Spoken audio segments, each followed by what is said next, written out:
Bana poto, bana ya par-ci par-là, c'est bien moi votre serviteur, Papa Maswaku, autrement dit, Fally Maswaku.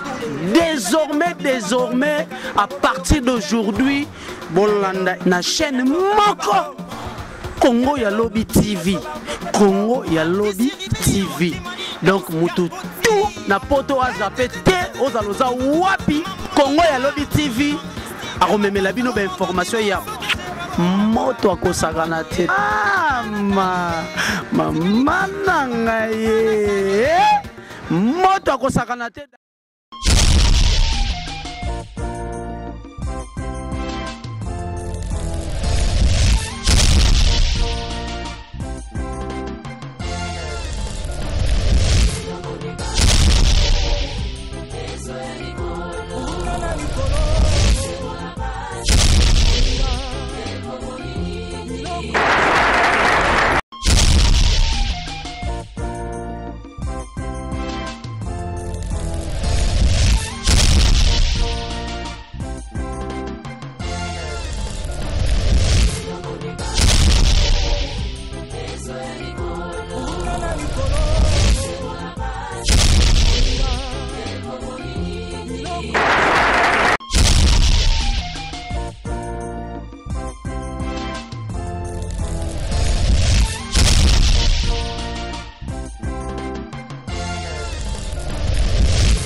Alors, passe d'abord au président à la macasse, parce que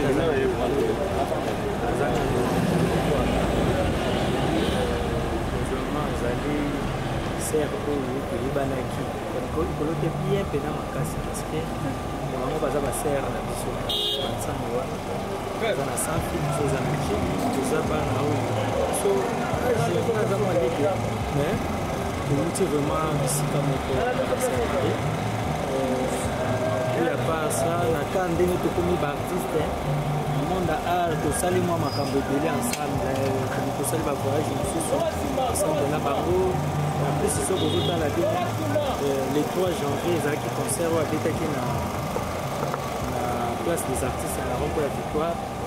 Ça fait le moment où ils ont les cas qui, tout ça, qui vont là, tout Yambani, on dit que 13 jours après, c'est la côte.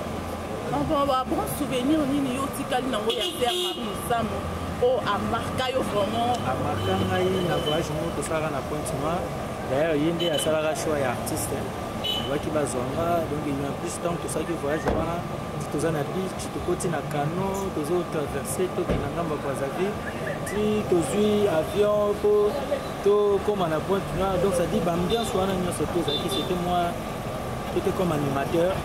Donc, Nazari pour animer Bango en plus place de côté. Donc, voyage junior, c'est les gars qui n'ont pas toujours comme ça, vraiment souvenir. Qui n'ont pas Yambana qui sauve les gars Pambola, à tout bien ensemble, là, nous avons pas de en tout cas, vraiment, merci président, sauvé, merci. Mais, papa Rangaï, le président est sauvé. Pour qui est balobi et puis non, on a pas mis un beau au Canada. Sur ma main, oui, parce que faut préciser bien. Mais bien, on va comédien. On a des musiciens chrétiens, on a des musiciens profanes, des autres. On a des comédiens. Si vous dites que vous avez des musiciens, nous avons le là. Donc, la mission, on va dire que Patrice. Ah, balobi, il y a le matin que c'est à Bango et non, qu'il y a Bino. Biso banani. Bino va comédien. Non, vraiment, les gars, moi, la confusion, ils ont tout à comprendre. D'abord, ils sont surtout dépendre de la corporation où il y a MCC. Donc, ils ont présidé par le président Namouezali, Papa Nangaï, frère Patrice Moussoko. D'abord, il y a un papa dans le spirituel, on a assemblé à mon âme de l'éternel. Puisque nous en faisons comme ça. Donc, le problème, c'est que Caleb Azali faisait un groupe Sénat. Dans le temps dernier, il y a Sœur Marie Missa Mokomonaki. Ça a équipé moi d'intervention. En dehors de ça, ça a équipé ma film. Voilà. Alors, après Caleb Azali chargé le protocole. Alors, on dit tout ça, on a tous, ça y est, quand moi pour réussir pour la moi branche au loup, si ils pas. Ça c'est que problème ils ont peut-être tu vas comprendre. Je ne sais pas. Donc tout ce que vous allez on a un monde pour place tu vas se comprendre. Donc compréhension c'est à ma place. Tous les autres on va réunir nous ce que nous ça. En tout cas difficulté ça. Merci président Esobé, maintenant pour comprendre, maintenant on a un photo, nous nous comprendre par comédien, n'a pas mis chrétien basant la problème mon côté. Mais président l'a dit Esobé, il y a bon à Congo, il y a l'autre pour la photo, donc il faut ça va gagner ma carte, il fallait au de paiement, il y a pas un balai et si va tenir c'est tout. Côté donc on a fait sur la condoléance à mon opinion sur Aïba qui s'est à Marie. Merci beaucoup. Mes condoléances sur ma famille, surtout au Bolanda qui m'a remis ça. Au Bolanda qui s'est fait la serre. En tout cas, pour moi, pas nous, surtout au Bolanda, Congo, il y a l'obine pour mettre la chaîne, la niveau international.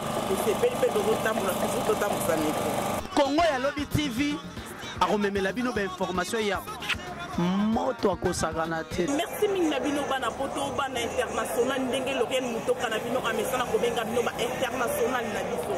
Et boyebi toujours émission na biso masolo ya kina to yaki ko ya kotala bongo réunion to pe ko participer na réunion ya bona liwa ya Marie Missam. Et bongo bino nyoto bana poto boyebi bongo Darling Love. Lelo na ko kuta sur Darling Love awa ngana sepeli na solo na bonjour Darling Love. Boni iya makasi babi kitoko neti na kati kaka ndenge ozomona balanzi ya Congo ya lobi pe balanzi ya émission masolo ya kina bamoni yo lelo tondi toyeba Darling Love yo waki kosala nini. Bon nga mpe naza kaka naza collègue na yo nde eloko oyo ekosala nga mpe nayaki juste nazo interview nazalaki mpe assiste na réunion parce que nga mpe naza bino mpe boyebi nga apart journaliste naza actrice ya mbongo art drama kaka nde nayebisaki bino bilengi eza kote oyo Lauriane ya kolobebele eza te nayaki kosala mosala nde etombe mpe lelo tokutani na yo esala mwa kala yango balobi retrouva ezalaka bien esalinga bien makasi na moni su collègue nanga bonne santé nasepeli makasi. Vraiment, Darling Love, naebi koyebi sœur Marie Missam bien. Marie Missam a marqué en dessin le connaît. Matikaze bele natamata moko nzemu na ye oyo ya yesu oyo ngonga na ngai kobeta mokolo nini yesu livre vi na ngai komi na page nini papa eza nde makoto beloko emarkanga pene yango wana yango na oloba mais Darling Love oyembi te ndongo nazali kosela nde koyemba ngo bon en tout cas esa moi mpasi na motema Lauriane parce que souvent nga mpe nakuti operdre papa nanga akufaki le 7 novembre. Merci. Soki nazalaki so nazoyoka banzembo ya sœur Marie Missam en tout cas ebanda esu kofortifie ngai na banaomona lokola ne papa akufi boye vie esuki or ke so nayoki banzembo ne banda olakisanga ke papa esi asali oyo aye atrace oyo aye chemin nga mpe nasalaki na trace oyo yanga chemin nde so banzembo ne banda mpela ntuka kopesanga makasi. Merci beaucoup Darling Love na bino boyebaki malgré kenda na ye mais boyebi bino nyonso tu moyen na lobebele eza te Congo ya lobi informé bato ebele donc Darling Love baza moko ya mbuma na biso ya Congo ya lobi.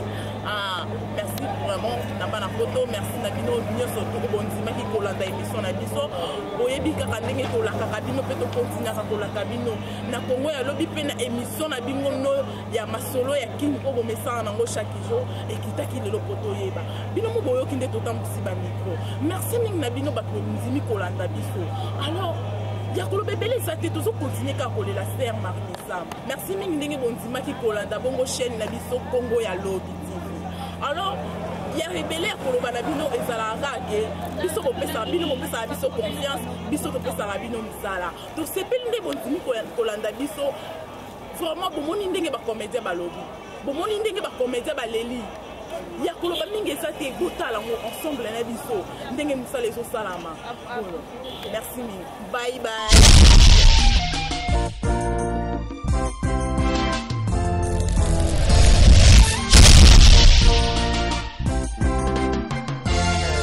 Bana poto, bana ya par-ci par-là, c'est bien moi votre serviteur, Papa Maswaku, autrement dit, Fally Maswaku. Désormais, à partir d'aujourd'hui, bolanda na chaîne moko Congo ya Lobby TV, Congo ya Lobby TV. Donc mutu tout na poto azapé te ozaloza wapi Congo ya Lobby TV. Aromemela bino ba information ya moto akosakana te.